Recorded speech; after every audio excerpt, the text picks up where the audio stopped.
Nke anụnwa bụ vidio nke abụọ na okwu na ndịiche. Vidio nke abụọ na okwu na ndịiche, words and opposites, part 2 in Igbo language.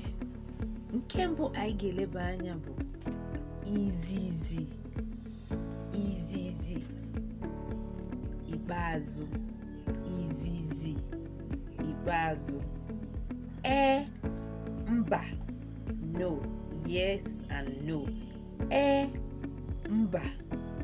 Nnukwu, nnukwu, obere, nnukwu, obere. Big and small, nnukwu, obere.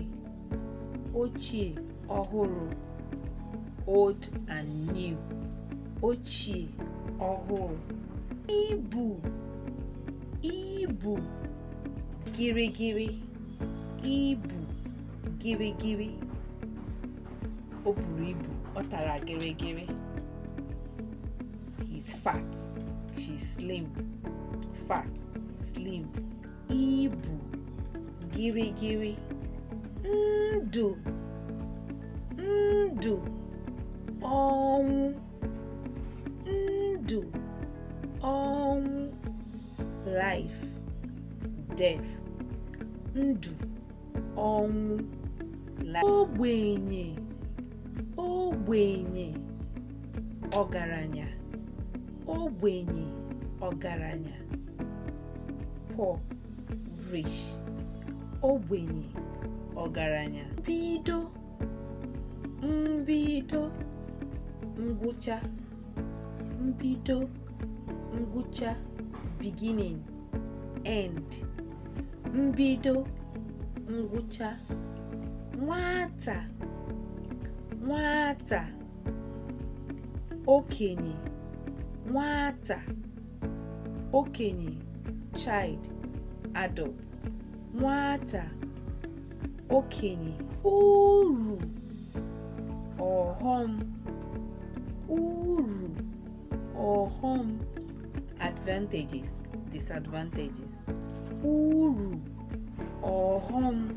N'ime, n'iro, ime, iro.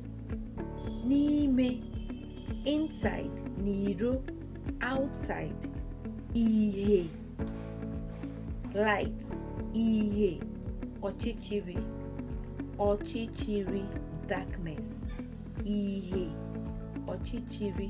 Ezigbo, njọ, ezigbo, njọ, good, bad.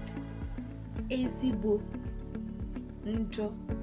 Nke ikpeazụ, mpako, umeala, mpako, umeala, pride, humble. Mpako, umeala. Ebe a ka ya akwụsị na okwu na ndịiche. Tinye na comment section ọmụmaatụ ọzọ ịgba na okwu na ndịiche n'asụsụ Igbo, words and opposites in Igbo language. Ka emesịanụ. Bye.